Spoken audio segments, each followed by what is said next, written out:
23번 문제는 개발행위 허가죠. 저희 자료에 보시면은 5번 정도에 나와 있죠. 14페이지에. 그래서 개발행위 허가는 총 3군데 출제가 나와 있습니다. 국계법에서 한 번, 그 다음에 개발법에서, 도시개발구역에서 개발행위 허가, 그 다음에 정비구역에서 개발행위 허가. 근데 이제 국계법에서는 좀 내용이 다르지만 개발구역이랑 정비구역에서의 개발행위 허가는 거의 내용이 대동소이합니다. 그래서 같이 묶어놨습니다. 그래서 국계법에서 보면은 개발행위 허가에서 일단 제일 중요한 거는 허가 받아야 되는 행위, 허가 안 받고 할 수 있는 행위, 요거 구분하는 거. 그래서 왼쪽에는 이제 허가 받아야 되는 행위, 그 다음에 오른쪽에는 허가 안 받고 할 수 있는 행위인데, 중간에 허가 받아야 되는 행위 중에 경작을 위한 토지의 형질 변경은 원칙은 허가 안 받죠. 근데 경작을 위한 토지의 형질 변경이라도 허가 받아야 되는 게 그 안에 1번부터 4번까지 이런 것들 반드시 기억을 하셔야 되고, 그 다음에 분할할 때는 작게 분할하는 게 허가사항이죠. 그래서 주거지역 60, 상업공업 150, 녹지 200, 기타 60 미만으로 분할할 때는 허가받아야 된다. 건축물이 없는 대지를. 근데 건축물이 있는 대지는 건축법에서 분할을 금지합니다. 이렇게. 그 옆에 이제 허가받지 않고 할 수 있는 행위 중에 응급조치는 재복구를 위한, 재난 수습을 위한 응급조치 이런 것들. 근데 국계법에서는 1개월 안에 뭐 해야 되죠? 신고. 근데 도시개발구역이나 정비구역에서도 허가 안 받는 건 마찬가지죠. 근데 신고조차도 여기는 필요가 없다라는 거. 국계법에서는 1개월 안에 신고하는데 도시개발구역이나 정비구역에서는 신고도 하지 않죠. 이렇게.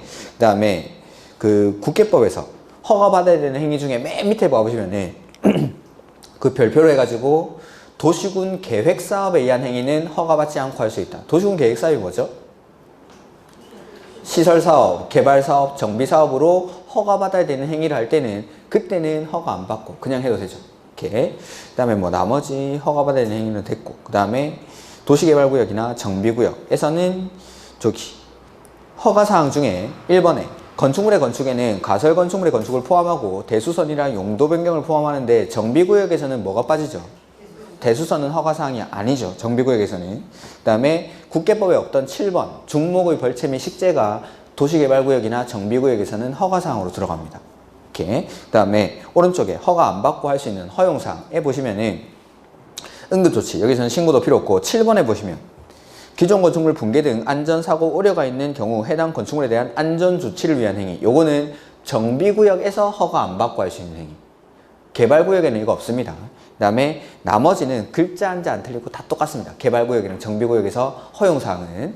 그 다음에 벌칙이 나오는데 국계법에서 맨 밑에 칸에 국계법에서는 제가 벌칙을 3년에 3천짜리 2가지 가르쳐드렸죠. 이렇게. 그래서 허가사항 위반했을 때 벌칙이 3년에 3천. 그 다음에 시가와 조정구역에서 허가받고 해야 되는 행위를 허가 안 받고 했을 때 벌칙이 3년에 3천입니다. 이렇게. 그 다음에 도시개발구역에서는 개발행위 허가사항 위반했을 때 3년에 3천인데 정비구역에서는 2년에 2천. 이런 것들 참고로. 그 다음에 그래서 문제 한번 보면은 허가받지 아니하고 할 수 있는 행위는, 자, 육상, 어류, 양식장 이거 허가받아야 되죠. 그 다음에 그러니까 농축산업용 비닐하우스 이런 것들은 허가를 안 받고 할 수 있는데 육상, 어류, 양식장은 제외한다라고 했죠. 그 다음에 이번에 건축법에 따라 신고하고 설치할 수 있는 건축물의 신축 이런 것들은 기억이 잘 모르실 수 있으니까 그 자료에 보면은 국계법에서 허가 안 받고 할 수 있는 행위 중에 2번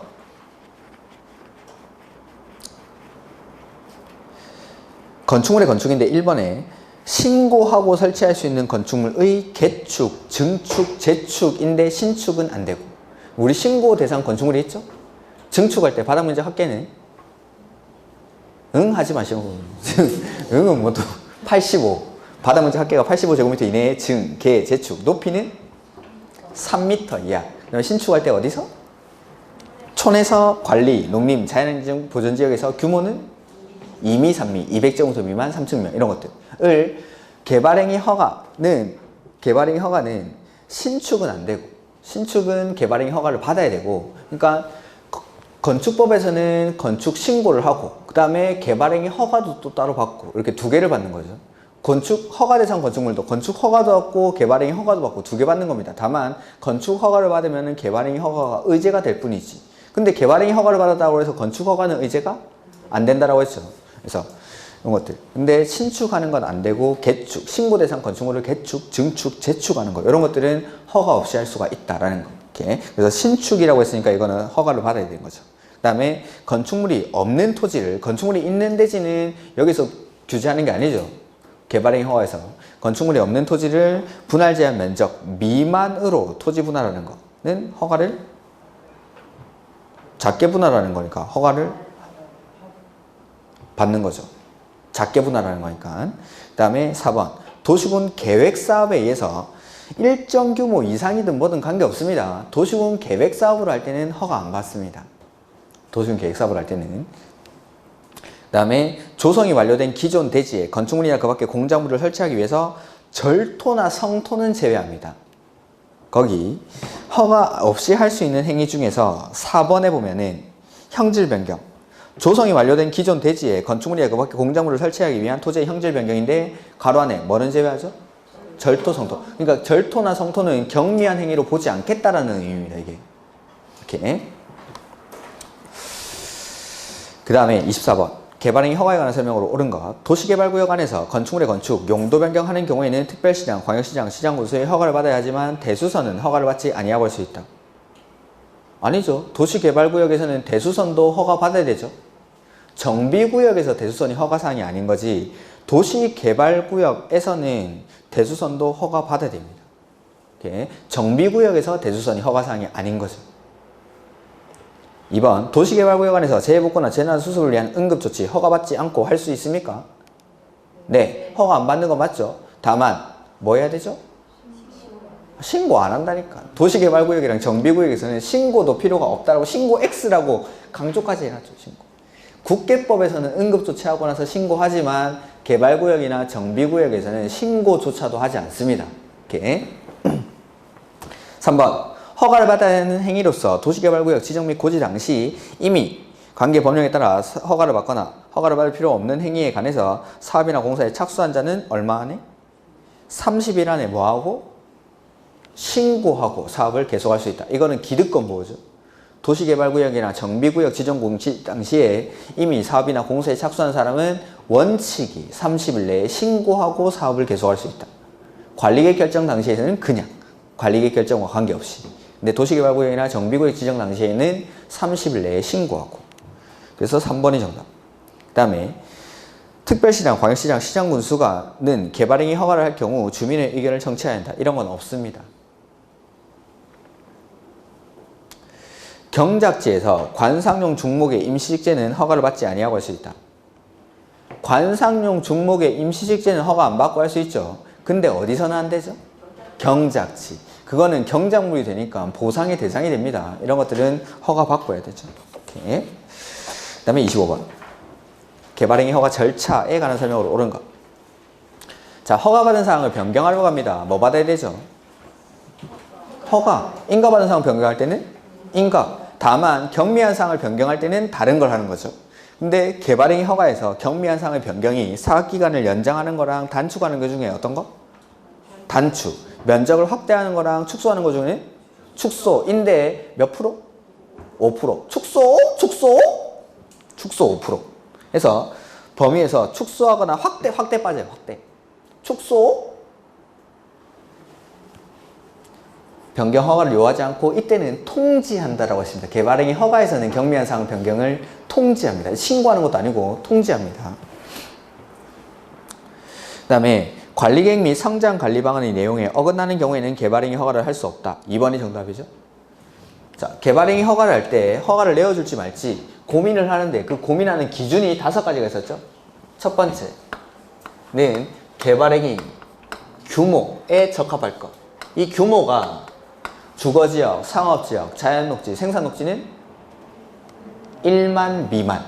그 다음에 자연환경 보전지역, 보전녹지는 5천 미만. 그 다음에 나머지 공업, 관리, 농림은 3만 미만. 일 때 허가를 받을 수 있다. 그 다음에 두 번째 기준이 이거. 관리계획이나 성장관리 방안에 어긋나지 아니할 것. 이게 두 번째 기준. 그러니까 여기에 어긋나면 허가를 받을 수가 없다라는 거죠. 그 다음에 세 번째는 도시, 군 계획 사업에 지장이 없을 것. 도시군 계획 사업에 지장이 있으면 안 되니까 누구한테 물어보죠? 시행자한테 의견을 듣죠. 그 다음에 네 번째, 주변의 환경 내지는 경관과 조화를 이룰 것. 그 다음에 다섯 번째는 기반 시설의 설치나 그에 필요한 용지 확보 계획이 적절할 것. 이 기준에 맞을 때만 허가를 받을 수가 있다라는 것. 개발행위 허가의 기준 5가지. 3번, 개발행위를 하려는 자는 지자체인 경우 위해 방지 등을 위한 이행 보증금을 예치하게 해야 한다. 공공은 이행 보증금을 예치하지 않죠. 그 다음에 4번, 생산 녹지 지역에서는 도시계획위원회 심의를 통해서 개발행위 허가 기준을 강화 또는 완화하여 적용할 수 있다. 기준을 강화 또는 완화하는 곳은 어디죠? 유보용도 세 군데가 계획관리, 생산관리, 자연녹지. 역시 두 문자를 걸러내기 위한 지문입니다. 계획관리, 생산관리, 자연녹지. 그러니까 자, 시가화용도, 유보용도, 보전용도 이렇게 세 가지로 구분하죠. 시가화용도 세 군데는 주상공, 주거지역, 상업지역, 공업지역. 그 다음에 유보용도 세 군데는 계획관리, 생산관리, 자연녹지. 그러니까 유보용도는 개발이 될지 안 될지 모르니까 기준을 강화하기도 하고 완화하기도 하고. 그 다음에 나머지는 6군데 빼고 나머지는 싹 다 보전용도. 보전용도는 기준을 강화해서 적용해요. 강화해서. 그 다음에 개발행위 허가 대상인 토지가 둘 이상의 용도지역에 걸치는 경우에는 면적이 가장 큰 용도지역의 개발행위 규모에 관한 규정을 적용한다. 가 아니죠. 자, 여기 규모에 적합해서 제가 1년 내도록 드는 예를 다시 한번 들어보죠. 자, 이 토지에다가 개발행위 허가를 신청하려고 합니다. 근데 이 토지가 주거지역과 농림지역 이렇게 걸쳐 있습니다.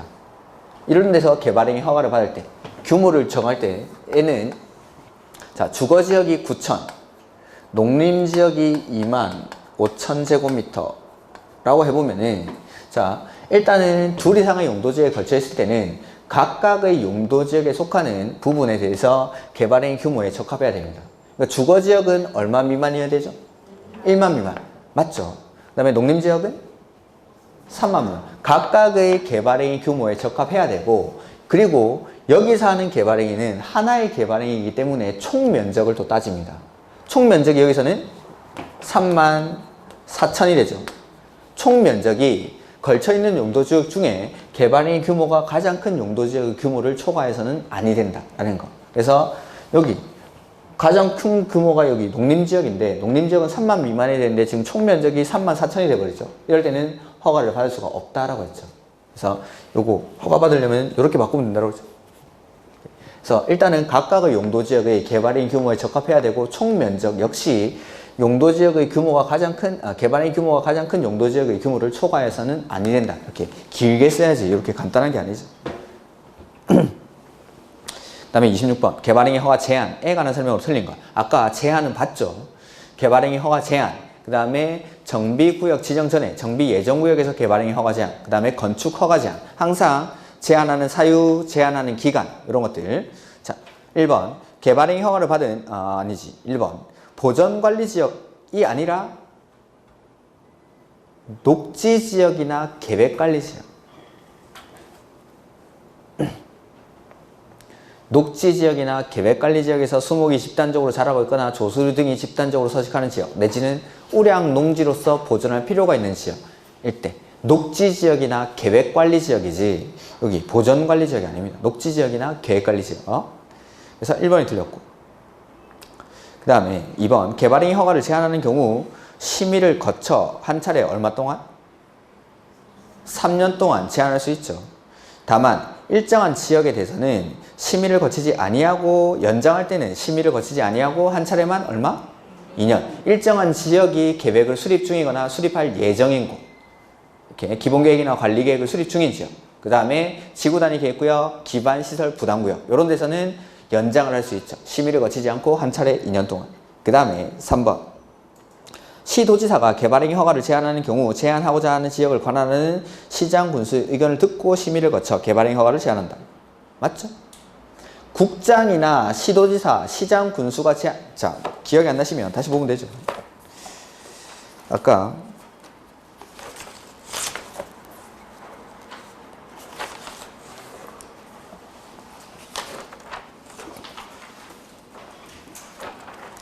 24페이지.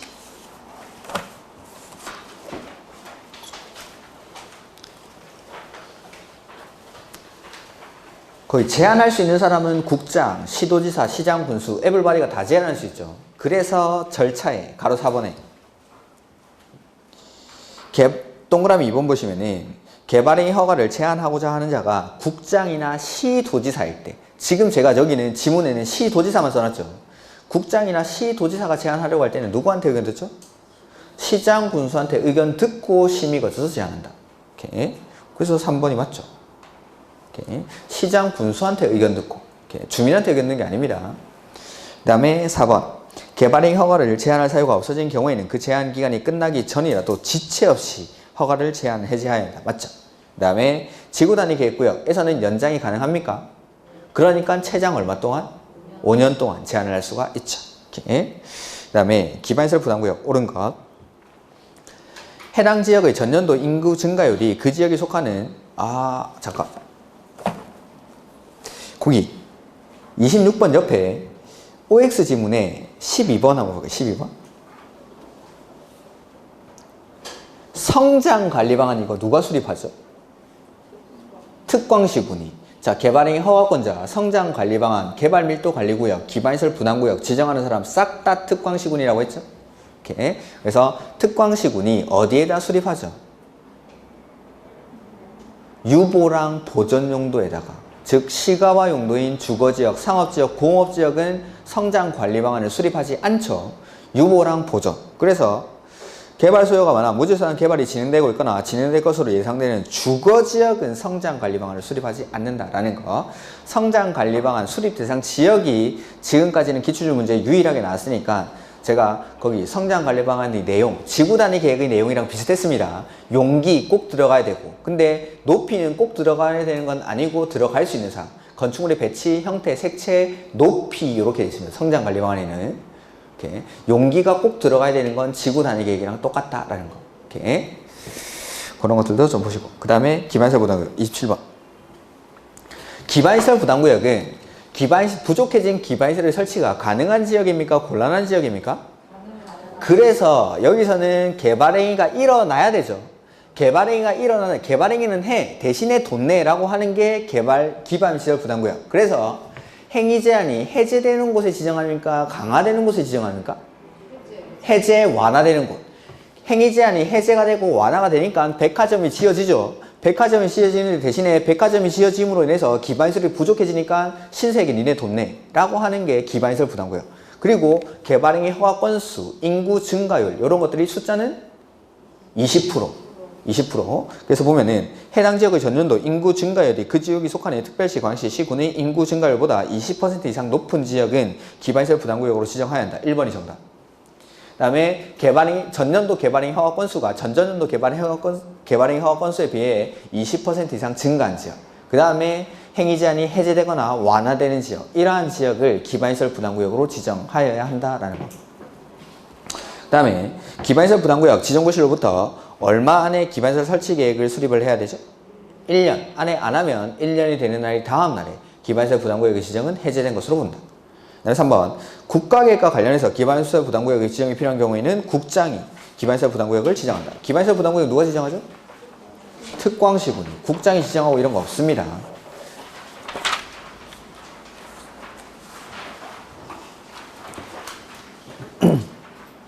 그 다음에 특별시장, 광역시장, 시장군수는 납부 의무자가 국가 또는 지자체로부터 허가받은 날로부터 얼마 안에 비용을 부과하죠?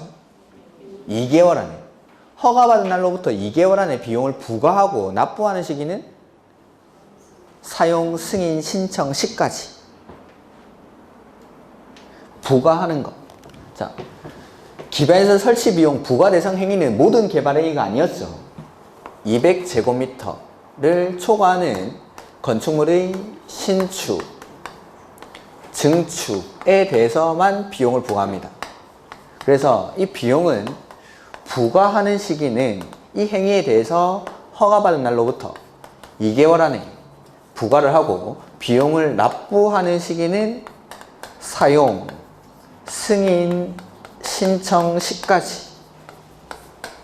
그 다음에 이거 물납을 할 수 있습니까? 원칙은 현금, 신용카드, 직불카드로 납부하는 게 원칙인데 이와 비슷한 토지 등으로 납부하는 것도 허용을 한다. 물납을 허용할 수가 있죠. 그 다음에 5번 기반시설 부담구역은 기반시설을 적절하게 배치할 수 있는 규모로서 최소 10만 제곱미터. 최소 10만 제곱미터. 이렇게 여기까지 국계법. 그리고 우리 자료의 맨 끝에 한번 보시겠습니다. 맨 끝에.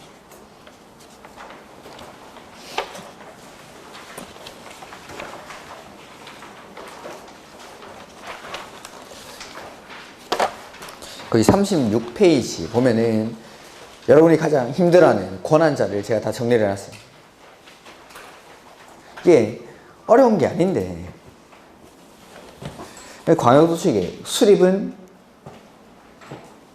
공동으로 같이 공동으로 관할 같을 때는 시장 군수가 관할에 달 때는 시도지사가 공동으로 근데 안 하면은 3년 내에 승인 신청 안 하면 국장이나 도지사가 직접 수립할 수가 있죠. 이런 것들을 정리해놨죠. 그 다음에 기본계획, 수립권자는 only 뭐 이런 것들. 관리계획, 원칙은 특광시군이 수립하는데 예외적으로 국장, 도지사가 수립할 수 있다. 어떠한 사유에서 하는지는 책을 찾아보시기 바랍니다. 기억이 안 나면. 그 다음에 도시군계획 시설사업의 시행자, 원칙은 행정청. 그래서 특광시군이 하는데 예외적으로 국장, 도지사도 사업을 할 수 있고 그 다음에 비행정청도 사업을 할 수 있는데 민간이 시행자로 지정받기 위해서는 동의가 필요하다라는 거, 그 동의 요건. 그 다음에 가로 3번에 개발행위 허가권자 누구죠? 특광시군. 이 사람이 그 가로 안에 성장관리방안 수립하는 사람도 특광시군. 개발밀도관리구역, 기반시설 부담구역 지정하는 사람도 특광시군. 근데 개발행위 허가 제한은 에블바디가 국장, 시도, 시군이. 이렇게. 그 다음에 개발법에서는 권한자 나오면 싹 다 지정권자. 근데 환지계획의 인가는 누가 하죠?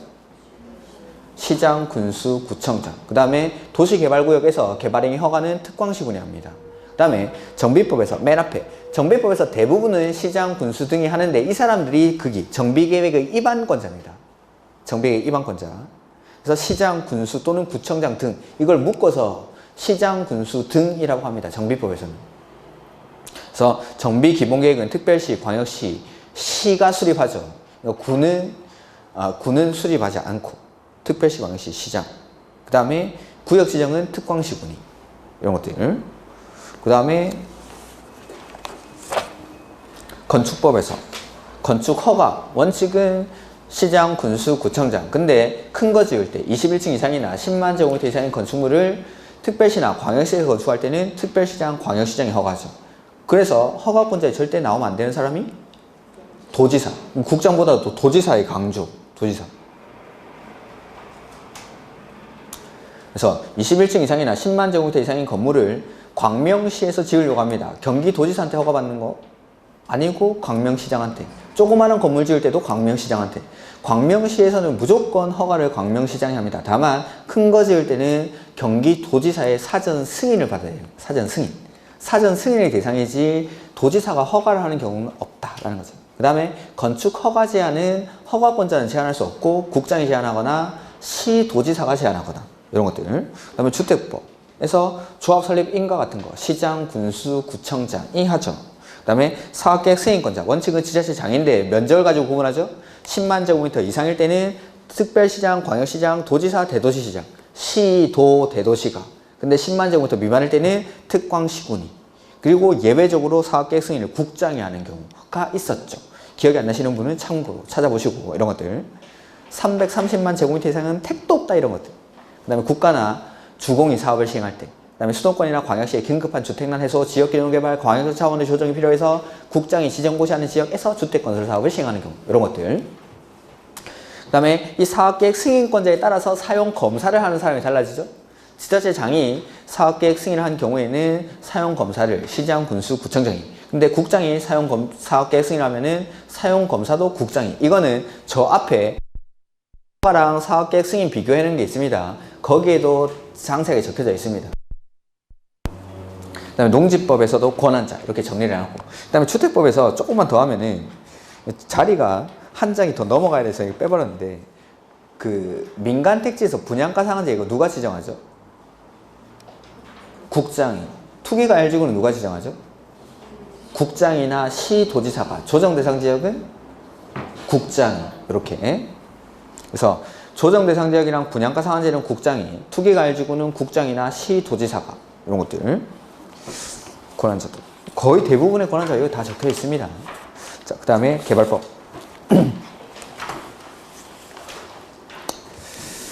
개발법을 하기 전에 제가 이거 뭐 동영할 때는 시간이 없어서 지금도 시간이 없는 건 마찬가지지만 몇 가지 시험장에서 유의하셔야 될 것들을 알려드리면, 제 첫 번째로 시험장 가가지고 아침에 아는 사람들이랑 인사 좀 하지 마십시오, 제발. 그리고 또 심한 사람들은 님 뭐 몇 층에 몇 호실에 있는지를 물어보면서 그걸 찾아가서 인사를 하는 사람이 있더라고요. 그 소중한 시간에 공부를 하셔야지 왜 그걸 찾아다니면서 인사하고 뭐 언니 화이팅 이런 거, 시험장 가서 그런 거 하면 진짜 안 됩니다. 그 좀 사람이 많은 학원들 이런 데 가면은 학원이 단체로 학원 접수를 하죠, 학교에는. 거기 가면 사람들 찾아다니면서 막 언니 화이팅, 언니 힘내, 꼭 합격해. 자기나 그 시간에 왜 그걸 하거든? 공부해야지. 좀 있으면 시험 치는데. 그리고 시험장에 9시까지 입시를 해야 됩니다. 시험 시간은 9시 반부터 시작이 되는데 9시까지 입시를 해야 됩니다. 시간 지나면은 안 넣어주는 데도 있고, 그 다음에 9시부터 9시까지 입시를 한다고 해서 9시까지 꼭 가면 안 되는 거, 8시까지 가는 걸 권장드립니다. 너무 일찍 가는 것도 별로 추천드리지 않습니다. 지금 날씨가 확 추워졌죠? 추운데 가지고 오도로 떨고 있지 마시고 한 8시 정도까지 가셔야 됩니다. 그 다음에 제일 먼저 해야 되는 건 의자, 책상을 확인해야 돼요. 의자, 책상. 한번 흔들어 보고 찌그덕 소리 난다. 바꿔야 됩니다. 신경 쓰이니까. 다른 사람 책상으로 빨리 바꿔요. 그래서 1시간 전에 가는 겁니다.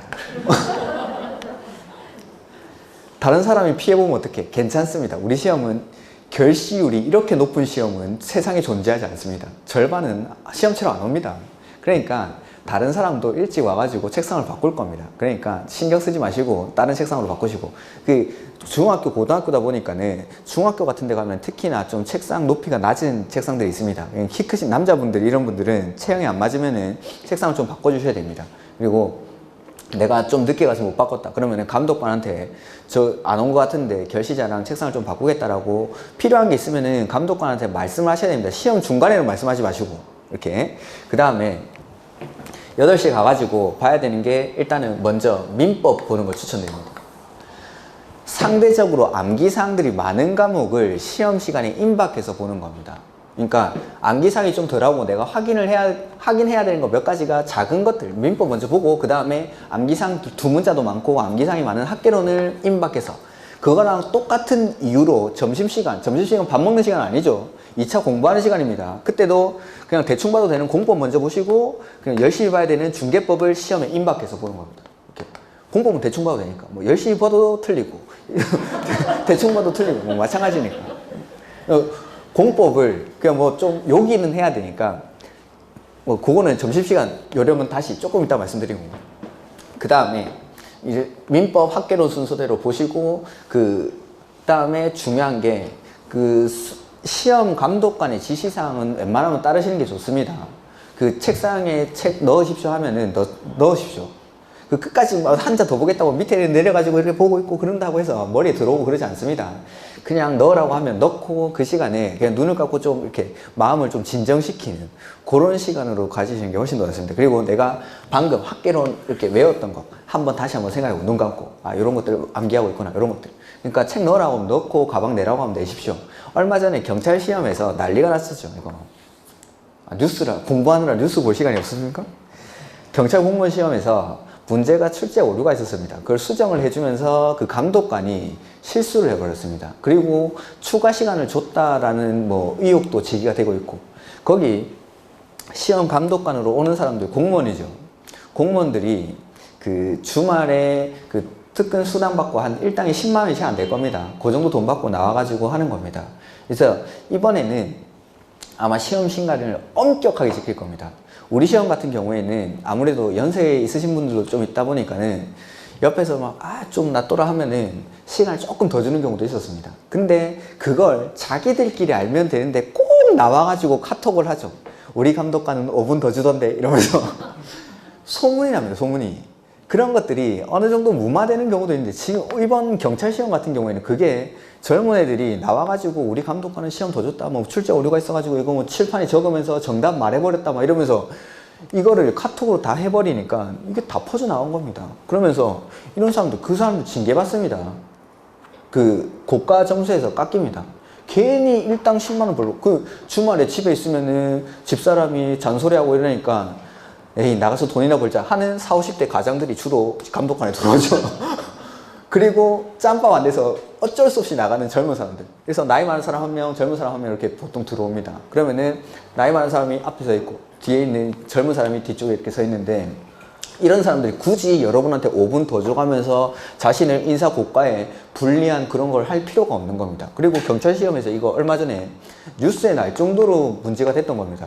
시험 시간을 칼같이 이길 겁니다. 여러분들이 땡 치고 나서 OMR 카드 마킹하고 있죠. 눈앞에서 찢어버립니다. 답안지를. 그렇게 하도록 되어 있습니다. 이렇게 OMR 카드가 눈앞에서 찢기는 순간 내 눈에서 눈물이 뚝 떨어집니다. 우는 사람까지 왔습니다. 지금. 그러니까 제가 한 10여 년 동안 시험장에 가면서 시험 OMR 카드 찢는 거 한 2번, 3번 정도 봤는데 그거 원래 찢도록 되어 있습니다. 아예 답안지를 안 받아줍니다. 그거. 그러니까 뭐 여러분들이 이번 시험에서 반드시 하셔야 되는 건 시험 종료 20분 전에 OMR 카드를 마킹하시고 미리 마킹, 미리. 그래도 푼 것까지는 마킹을 해서 내야 되니까 60점만 받으면 되니까 어차피 뭐 내가 다 풀고 옮긴다 해도 그 나머지 문제가 다 맞진 않을 겁니다. 그러니까 푼 거 20분 전에 마킹을 해놓고 시간이 남으면 그때 못 푼 문제를 푸시면 되지, 시험에 임박해가지고 빡빡하게 OMR 카드 체크하고 할 필요 없습니다. 미리 마킹을 해놔야 됩니다. 괜히. 자, 그리고 시험장에 중요한 게 OMR 카드를 마킹을 하다가 실수를 했습니다. 10분 정도 남았을 때는 바꿔도 상관이 없는데 5분 정도 남았을 때 이때는 내가 선택을 해야 됩니다. 바꿀지 그냥 낼지. 그래서 내가 OMR 카드 마킹을 빨리 한다, 그런 분들은 바꾸셔도 5분 안에 충분히 마킹이 가능하긴 합니다. 근데 내가 뭐 좀 수전증도 있고 해가지고 OMR 카드에 자신이 없다, 그냥 내는 거 그냥. 그리고 만약에 내가 시간이 임박해가지고 OMR 카드를 바꿨다, 그때는 인적사항 먼저 적는 거 아닙니다. 답부터 체크해요. 답부터 체크하고 나서 아 내가 시험지 이거 답안지 바꿨는데 인적사항을 못 적었다, 그거 시간은 줍니다. 그거는 앞으로 나오라고 해가지고 인적사항은 적게 해주니까 답안지를 시험에 임박해서 바꿨을 때는 절대 인적사항부터 먼저 적는 거 아니고 OMR 카드부터 체크를 하셔야 됩니다. 그 정답부터. 그래서 이번에는 시간 칼같이 지킬 테니까 반드시 OMR 카드 체크를 미리 여유 있게 해야 됩니다. 뉴스에 나오고 난리가 났으면 더 확실하게 지킬 겁니다. 그리고 그 사람들이 여러분들을 위해서, 그 공무원들이 그 자기들이 불리한 걸 감수할 필요가 없습니다. 감수할 필요가. 그 다음에 시험장에서 가장 중요한 건 화장실. 아, 이거 정말 중요하죠. 특히나 여자분들. 시험장 가면 여자분들은, 남자분들은 줄을 안 서는데 여자분들은 화장실에 줄을 섭니다. 그러면은 자 9시에 들어가가지고 시험 감독관이 9시에 입시를 합니다. 그리고 나서 한 10분 정도 지나고 나면 OMR 카드를 나눠줍니다. 그리고 손대지 말라고 그러는데 안내방송에 따라서 작성을 하라고 하는데 그냥 이거 작성 못하는 사람 없죠. 자기 이름 적고 수험번호 적고 적어 놓는 겁니다. 그리고 나서 손을 드십시오. 여자분들은 내가 화장실이 너무 급한데 인적사항 다 적었다, 책 다 넣고 화장실 갔다 오겠다 하고 하면은 보내줍니다. 이때는 어차피 OMR 카드 쓰고 한 10분 정도 화장실 가는 수준으로 줍니다. 20분부터 30분까지. 그 전에 미리 가는 거예요. 미리. 아니면 내가 9시 전에 화장실에 가가지고 안 가도 되겠다, 앞으로 한 3시간 정도 안 가도 될 정도. 1교시가 11시 10분에 끝나죠. 11시 10분에. 그러니까 한 2시간 이상 정도 화장실에 안 갈 수 있을 정도로 아예 미리 짜내시던지. 그러기 위해서는 8시 이후로는 물 같은 거 안 먹는 게 좋습니다. 물 같은 거. 특히나 커피. 난 아침에 커피를 무조건 한 잔 먹어야 된다. 8시 전에 먹어요. 8시는. 그리고 나서 9시 전에 화장실을 갔다 오시고, 그리고 9시 10분부터 요때 OMR 카드 작성하고 웬만하면 화장실 갔다 오는 게 낫습니다. 한 30분 지나면 나도 모르게 화장실 가고 싶을 때가 있으니까. 그래가지고 안 나오면 짜내야 됩니다. 이 시험 치다가 화장실 가고 싶고 이러면은 그 시험에 집중이 안 됩니다. 그러니까 그 전날부터 안 좋은 상하기 쉬운 음식은 웬만하면 안 드시는 게 좋고, 화장실을 조심해요. 화장실을. 이렇게. 그래서 시험장 가가지고 내가 요령껏 감독관한테 손 들어가지고 미리 갈 수 있을 때는 가는 게 좋습니다. 가가지고 여자분들은 특히나 줄 안 서게끔. 그리고 줄을 설 수 있을 때는 줄을 설지도 모르겠다. 이럴 때는 조그만한 거 하나 들고 가는 게 좋죠. 여자분들 줄을 많이 쓰니까. 남자분들은 뭐 크게 상관이 없습니다. 그래서 8시 이후로는 저는 웬만하면 물 같은 거 잘 안 먹습니다. 시험 1시간 전에. 그러니까 8시 이전에 물 같은 거 다 먹고, 그 다음에 시험 감독관이 혹시나 내 신경에 거슬리는 행동을 한다 말씀하셔야 됩니다. 유독 내 앞에 와서 있는, 유독 내 앞에만. 나는 네가 있어서 신경이 있어서 공부를 못해, 시험 못 치겠으니까 좀 가라고. 그럼 갑니다. 그리고 대부분의 시험 감독관들은 생각을 하고 오기 때문에 운동화라든지 소리 안 나는 거 신고 오는데, 생각 없는 애들이 있습니다. 지도 시험 쳐가지고 공무원 됐으면서 생각 없이 구두, 힐 신고 들어오는 애들, 야 신발 벗어 라고 말해야 됩니다. 야라고는 하지 마시고 신발 좀 벗어주십시오 말하면은 걔네 벗어야 됩니다. 힐 신고 돌아다니고 생각이 없는 애들이죠. 그런 것들. 그 다음에 점심시간 절대 피해야 되는데요. 메뉴를 말씀드리면은 김밥. 점심시간에 김밥 먹으면 안 됩니다. 김밥은 일단 소화가 엄청 안 됩니다. 김 자체가 소화가 잘 안 되는 음식이기 때문에 김밥은 피하셔야 됩니다. 먹기는 편한데 이게 소화가 잘 안 됩니다. 김밥은. 그래서 김밥이 소화가 잘 안 되는 음식이면 피하라는 거. 그 다음에 날씨가 많이 추워졌지만은 김밥은 상하기도 쉬운 음식입니다. 이게. 그래서 혹시나 오후 시간에 배탈이 날지도 모르기 때문에 김밥은 웬만하면 피해야 됩니다. 김밥은. 먹기는 편하지만. 그리고 밥이 넘어갑니까? 그 시간에. 그냥 쪼꼬바 하나 몰고 열량이 높은 거 있죠? 에너지바 같은 거. 그런 거 하나 물고 공부해야 되는 거고. 점심시간에, 제가 실제로 시험장 갔을 텐데, 제가 이제 공인중개사 시험을 치던 당시는 아직 관악산의 기운이 제 몸에서 빠져나가기 전이었습니다. 그때 제가 민법 시험을 치면 제가 뭐 틀리겠습니까? 다 맞지. 저는 이제 민법 1차 시험을 치고 이제 2차 시험 공부하려고 앉아서 공부하고 있는데, 저는 제가 다니는 학원에 있던 사람들이 안 가는 학교를 일부러 골랐습니다. 아는 척하기 싫어가지고. 그래서 되게 멀리 있는 학교로 갔는데 우연찮게 다른 학원에서 이 학교를 집중적으로 이렇게 접수를 한 겁니다. 또 마침 우리 교실에 그 학원에 핵인싸가 핵인싸가 딱 중간 1교시가 끝나자마자 그 학원에 좀 이제 친한 분들이 이 교실로 모이는 거예요. 그래서 책상을 6개를 붙여놓고 자기들이 싸온 도시락을 쫙 까가지고 먹기 시작하는데 일단 냄새 나고, 정말 짜증나죠. 저 공부하고 있는데 쪼꼬바를 물고. 그 다음에 자기들끼리 민법 토론을 하고 있는 겁니다. 쉬운 문제는 당연히 토론 안 하겠죠. 조금 아리까리한 문제, 자기들이 3번 아이가? 4번 아이가? 다 틀렸습니다. 다 틀렸어요. 여러분이 헷갈리는 문제는 여러분이 토론하는 건 다 정답이 아닙니다. 저는 다 맞았는데 보니까 오답을 가지고 3번이 맞니 4번이 맞니 토론하고 있는 겁니다. 와, 정신이 나간 것 같던데. 바보들 아닌가 싶은데 좀 있으면 시험 쳐야 되는데 다친 시험을 왜 확인하고 있는 겁니까? 왜? 점심시간에. 좀 있으면 2차 중개법이랑 공법 공부해야 되는데 이걸 공부를 해야지. 민법을 3번이 맞니 4번이 맞니 하고 있을 필요가 없죠. 그것도 어차피 틀린 거 가지고. 여러분이 생각하는 헷갈리는 문제는 다 오답입니다. 그거. 그러니까 굳이 토론을 할 필요가 없습니다. 그때는 그냥 1차 시험 딱 접어놓고, 그리고 또 점심시간에 이제 이것도 말씀드리면 말씀 안 드려도 알 것 같은데, 점심시간 끝날 때쯤 되면은 각 출판사에서 이거 정답이 나옵니다. 메고 보고 있지 마십시오. 그 시간에 그냥 공부하십시오. 1차 시험 떨어졌으면 집에 갈 겁니까?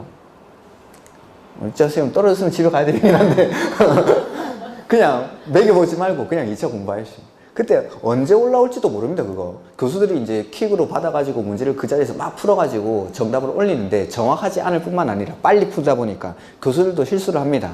물론 대부분이 정답이 맞긴 한데 뭐 빈칸도 있고 막 되게 지엽적인 판례 같은 거 되면은 빈칸도 있습니다. 그러니까 100% 정답이 아니니까 시험 끝나고 나서 6시 되면은 가다반이 나옵니다. 그때 확인을 하시면 되지. 굳이 미리 정답 알아가지고 그리고 사람들끼리 서로 3번이 맞니 4번이 맞니 이런 거 할 필요 없습니다. 그러니까 점심시간에 반드시 공부하시고, 그리고 시험장에 갈 때 반드시 챙겨가야 되는 게 뭐 계산기는 필요 없습니다. 계산기 쓸 정도의 계산 문제는 안 푸는 게 맞습니다. 그냥 암산으로 푸는 거고, 그 다음에 시계가 없지는 않습니다. 앞에 시계를 놔두는데 내가 보기 편한 시계, 숫자 큰 그 독서실용 시계 있습니다. 대신 통신이 되면 안 됩니다. 요새는 통신되는 거 이거 되게 많은데 통신되면 안 됩니다. 통신되면 안 되고 그냥 전자시계는 됩니다. 전자시계는 그 독서실용 시계라고 해서 그 문방구 가면 한 3,000원에서 5,000원 정도 팝니다. 그런 것들, 숫자 큰 거, 보기 편한 거. 시침으로 돼 있는 시계는 내가 급하게 보다 보면은 잘못 보는 경우가 있습니다. 1시간이나 남았는데 잘못 봐가지고 우리 30분밖에 안 남았네 이러면서 막 급하게 풀다 보면은 풀고 나면은 1시간 더 남은 거죠. 그러니까 시침으로 된 시계는 헷갈릴 수 있으니까 그런 것들보다는 숫자로 된 시계를 추천드리고, 그 다음에 사인펜, 신분증 반드시 들고 가셔야 되죠. 수험증인가? 그거랑 신분증도 반드시 들고 가셔야 되고, 사인펜은 여유있게 챙겨가시죠. 여유있게 챙겨가셔가지고 그 일반적인 사인펜 말고 문방구에 오면 500원짜리 있죠. 그 뭉뚱하게 돼 있는 거, 끝에 뭉뚱하게 돼 있는 거, 그거 찍으면 한 방에 찍히는 거, 그런 거 해야 빨리 찍습니다. 그냥 그걸로 딱딱딱 찍고 넘어가야 됩니다. 근데 이것도 그냥 처음 사면은 점으로 찍힙니다. 점으로. 그러니까 시험을 치기 전에 힘을 줘가지고 살짝 눌러주는 거죠. 그러면은 시험 칠 때 되면은 요게 딱딱 찍으면 한 방에 찍히게끔 됩니다. 그리고 동그라미 있으면 이거 꽉 안 채워도 되는 건 알고 계실 겁니다. 그냥 그거 누르는 걸로 한 방 딱 누르면은 한 요 정도만 딱 들어가도 됩니다. 그리고 혹시나 내가 체크하다가 살짝 요만큼 삐져나갔다, 괜찮습니다. 다른 칸 침범 안 하면 됩니다. 다른 칸을 침범했을 때 문제가 되는 거지. 이 동그라미 밑에 요 바코드가 있죠. 이 바코드로 이 줄을 인식을 하는 겁니다. 줄을. 그러니까 다른 칸을 침범하지 않으면 되는데 너무 심하게 벗어난 거 아니면은 상관없으니까 그냥 내십시오. 그냥 이렇게. 이게 10년간 시험장을 왔다 갔다 하면서 제가 체득한 노하우입니다. 이런 것들이. 그러니까 시험 감독관한테 항상 불편한 사항이 있으면 말씀하시고 문제를 질문하시면 안 됩니다. 당연히. 그런 것들. 그래서 시험장의 준비물은 미리 그 전날에 챙겨두시고, 음식 조심하시고, 그리고 화장실 조절 잘 하시고, 이런 것들 가장 중요하고, 내 실력을 100% 발휘할 수 있게끔. 그 다음에 집안이 내가 요새 좀 시끄럽다, 그냥 며칠 밖에서 방 잡아놓고 자십시오. 집에 애새끼들이 말 안 듣고 이러면은 그냥 며칠 속 시끄러운 것보다는 밖에 그런 분도 봤습니다. 진짜로 모텔에 방 잡아놓고 그냥 며칠 계시더라고요. 집에 막 좀 시끌시끌 하시는 분들, 그런 것들도 추천드립니다. 이렇게. 아무튼 지금부터는 컨디션 관리가 중요하죠. 갑자기 날씨가 오늘부터 추워졌는데 감기죠. 감기 걸리면 큰일 나죠. 이렇게. 감기 조금 기운이 있다, 추천드리는 거, 저도 그 편의점에 쌍화탕 이런 것들도 효과가 있습니다. 자기 전에 쌍화탕이랑 그 편의점에 기본적인 그 감기약 팔죠. 팡코레이라든지, 저는 팡코레이 이거 자주 먹는데 자, 콧물이 약간만 나와도 저는 먹고 잡니다. 감기 걸리면 제가 일하기가 너무 힘들어가지고. 그래서 그런 것들 항상 건강관리, 감기관리를 잘 하셔야 돼요. 자, 개발법 몇 문제 풀고 쉬도록 하죠. 개발계획에 관한 설명을 옳은 것. 1번, 도시개발사업의 시행자는 도시개발구역을 지정하려면 해당 도시개발구역에 대한 개발계획을 수립하여 지정권자의 인가를 받는다. 개발계획 누가 만들죠? 지정권자가. 인가받고 이런 거 없습니다. 그냥 지정권자가 개발계획을 수립하는 거지 뭐 인가받는 이런 절차는 없습니다. 2번, 도시개발구역 밖의 지역에 나왔죠? 기반시설을 설치해야 하는 경우에는 당해 시설의 설치에 관한 비용 부담 계획은 구역을 지정하기 전에 개발계획에 포함시켜야 되는 게 아니죠. 구역을 지정한 후 포함시킬 수도 있습니다. 3번, 개발계획을 공모하는 경우에는 지정 후 개발계획을 수립할 수 있다. 맞죠? 미국. 4번, 지정권자는 개발계획 수립할 때 동의받는 건 수용이랑 환지 중에 언제? 환지 방식일 때, 수용 방식 X, 환지 방식일 때. 동의 요건은 면적 3분의 1랑 소유자 총수 2분의 1. 다만 시행자가 누구일 때는 동의 안 받아도 되죠? 국가나 지자체. 5번, 도시개발구역 지정을 위한 공람 공고일 후에 소유자 수가 증가합니다. 그러면 사람 취급합니까? 안 합니까? 안 하니까 공람 공고일 후가 아닌 세 번째 줄, 공람 공고일 후의 토지 소유자가 아니라 공람 공고일 전의 토지 소유자 수를 기준으로 소유자 수를 산정하고 증가된 사람은 추가 산입하지 말 것. 그 다음에 2번, 지정, 옳은 것. 도시개발구역은 원칙적으로 시, 도, 대도시 시장이 지정하며 면적이 100만 제곱미터 이상일 때는 국장의 승인을 받아야 합니다. 지정할 때 국장 승인 받는 거 없습니다. 면적이 100만 제곱미터 이상일 때는 국장과 협의합니다. 협의. 자, 지정권자. 도시개발구역의 지정권자는 원칙은 시, 도, 대도시시장. 예외적으로 국장이 지정하는 경우가 있죠. 그 다음에 지정할 때에는 도시개발구역을 지정할 때 관리계 결정이랑 똑같죠. 관리계 결정권자랑 도시개발구역 지정권자가 똑같고 절차도 관리계 결정하는 거라. 그 다음에 그래서 기초사하고 그 다음에 의견 듣고 그 다음에 협의하고 심의하는데 이 협의를 국장과 하는 경우가 첫 번째 면적이 100만 제곱미터 이상일 때 그 다음에 국가계획과 관련되어 있을 때는 협의를 국장과 한다. 근데 지정할 때 국장의 승인을 받고 이런 건 없습니다. 이렇게. 그래서 원칙은 시, 도, 대도시가 예외적으로 국장.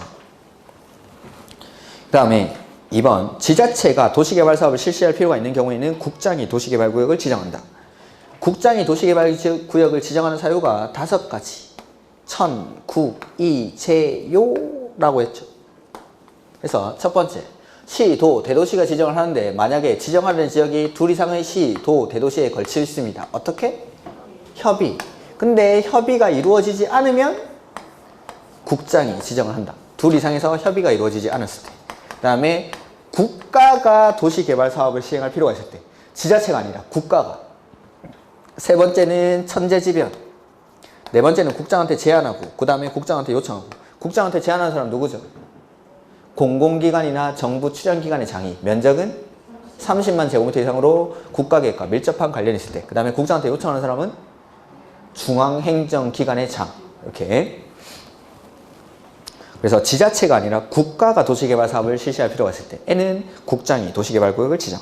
그 다음에 3번 도시개발 사업이 필요하다고 인정되는 지역이 둘 이상의 특별시, 광역시, 도의 관할구역에 걸쳐 있는 경우 관계 시, 도, 대도시 시장이 협의하여 도시개발구역을 지정할 자를 정한다. 다만 협의가 성립하지 아니하는 경우에는 국장이 지정할 자를 정하는 게 아니라 국장이 지정하는 사유.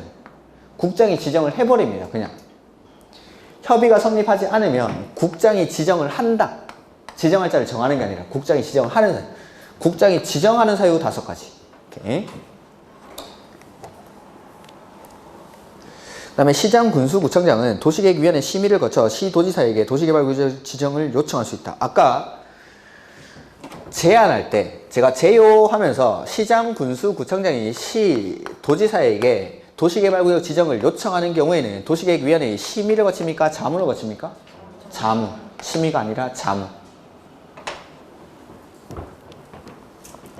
그 다음에 정부 출연기관의 장은 공공기관이나 정부 출연기관의 장은 면적 30만 제곱미터 이상인 도시개발구역 지정을 제한하는 경우에는 시장, 군수, 구청장에게 지정을 제한할 수 있다. 자, 국장한테 공공기관이나 정부 출연기관의 장이 국장한테 제한하려면 면적이 30만 제곱미터 이상이어야 되죠. 근데 20만 제곱미터면 자, 여기 제요에서 시행자가 시장, 군수, 구청장한테 제안을 하죠. 그러니까 공공기관이나 정부 출연기관의 장도 원칙은 시행자죠. 시행자인데 면적이 30만 제곱미터 이상으로 국가계획과 밀접한 관련이 있을 때는 국장한테 제안한다. 근데 그 밖의 사유일 때는 시장, 군수, 구청장한테 제안을 하면 되죠. 그러니까 공공기관이나 정부 출연기관의 장도 원래는 시행자니까 원래 시장, 군수, 구청장한테 제안하는데 여기 국장한테 제안하는 요건에 해당하면 그때는 국장한테. 그러니까 면적이 30만 제곱미터 이상으로 국가계획과 밀접한 관련이 있을 때는 국장한테 제안하지만 나머지 경우에는 그냥 시장, 군수, 구청장한테 제안하면 됩니다. 시행자니까. 이렇게. 그래서 5번이 정답. 그 다음에 3번. 요건 우리 한번 했었죠. 뭐 동영에서 이런 문제 한번 봤었죠. 자, 농림지역의 취락지구 3만 제곱미터에 대해서 토지 소유자가 조합을 설립해서 환지 방식으로 도시개발 사업을 시행하고자 할 때 이와 관련된 설명으로 옳은 것. 자, 도시개발구역을 지정한 후 개발계획을 수립하여야 한다. 미국공일 때는 할 수 있다. 할 수 있다. 하여야 한다가 아니라 할 수 있다. 미개발 지역이죠. 농림지역이니까 할 수 있다. 2번 미개발 지역. 자연녹지, 생산녹지, 농림지역이니까 도시 외의 지역, 주상공의 면적이 30% 이하인 지역. 근데 할 수 있다. 그 다음에 개발계획 수립하는 때에는 사업대상 토지 면적 3분의 2 이상에 해당하는 토지 소유자와 소유자 총수 2분의 1 이상의 동의를 받아야 한다. 개발계획 수립할 때 수용이랑 환지 중에 언제? 환지 방식이고 시행자가 누구일 때는 동의 안 받죠? 국가나 지자체. 근데 문제 지금 시행자가 조합이니까 동의받는 게 맞죠. 2번이 정답. 도시개발구역 지정을 위한 주민 등의 의견을 수렴하기 위해서 공람을 실시하여야 하고 공람 기간이 끝난 후 공청회를 개최하여야 한다. 자, 기초조사하고 의견 들을 때 공람 공고를 하죠. 그리고 나서 14일 이상 공람을 시켜주고 그 다음에 공람 기간 안에 의견 제시하면 답변 주는 기간이 여기서는 30일. 자, 공람 공고는 면적이 10만 제곱미터 미만일 때는 뭐 안 해도 되죠? 일간신문에 공고하지 않고 인터넷 홈페이지에만 공고하면 되죠. 그 다음에 공람 기간이 끝나고 나서 공청회는 필요하면 개최할 수 있는데 면적이 얼마 이상일 때? 100만 이상일 때 공청회를 개최해야 한다. 근데 지금 문제 면적이 얼마라고 되어 있죠? 3만. 이니까 공청회는 개최해야 하는 게 아니죠. 면적이 100만 이상일 때 개최해야 한다. 오케이. 4번. 도시군 기본계획이 수립되어 있지 아니한 경우에는 도시개발구역으로 지정할 수 없다. 계획이 수립되어 있지 않아도 지정할 수 있는 것이 계획관리랑 자연녹지지역인데, 그러니까 농림지역은 기본계획이나 광역도시계획이 수립되어 있지 않으면 원래는 할 수 없지만 지금 취락지구라고 해요. 취락지구. 취락지구에서는 계획 수립 여부에 관한 기준을 적용하지 않죠. 그 다음에 5번. 도시개발구역이 지정고시된 경우 해당 도시개발구역은 도시지역이랑 지구단위 계획구로 결정고시된 것으로 본다. 이어야 하는데 취락지구니까 역시 도시개발구역 지정의 효과가 발생하지 않습니다. 자, 도시개발구역 지정할 때 주거지역, 주거지역, 상업지역, 자연녹지, 생산녹지는 1만 이상, 그 다음에 공업지역은 3만 이상, 비도시지역은 30만 이상인데 자연녹지, 생산녹지, 비도시지역 이런 곳은 면적만 된다라고 하는 게 아니라 계획 수립 여부를 따진다고 했죠. 그래서 광역도시계획이나 기본계획이 수립되어 있으면 계획대로, 즉 광역도시계획이나 기본계획상 개발이 가능한 지역만 도시개발구역으로 지정해서 개발할 수 있습니다. 근데 계획이 없을 때는 계획대로 할 수 없으니까 자연녹지랑 계획관리지역만, 즉 농림지역과 같은 이런 비도시지역들은 광역도시계획이나 기본계획상 개발이 가능한 지역에서만 도시개발구역으로 지정해서 개발을 할 수가 있다라는 거죠. 근데 이 면적이랑 계획 수립 여부에 관한 기준을 적용 안 하는 곳이 있었죠. 무슨 지구 붙었을 때. 그게 첫 번째 취락지구, 두 번째 개발진지구, 세 번째 지구단위계획구, 네 번째 국가균형발전을 위해서 국장이 관계중앙행정기관의 장과 협의해서 지정하는 곳. 그래서 농림지역은 원래 계획이 없으면 지정을 할 수 없지만 취락지구니까 이 기준을 적용을 하지 않겠다라는 거. 그 다음에 도시개발구역이 지정이 되면은 여기를 도시지역이랑 지구단위 계획구역으로 지정 고시된 것으로 보죠. 단 어디서는 그렇지가 않죠? 취락지구랑 지구단위 계획구역에서는 그러하지 않아요. 즉 도시개발구역 지정의 효과도 발생하지 않는다라는 거. 이런 것들. 그 다음에 4번 이하는 조금 쉬었다가 보도록 하겠습니다.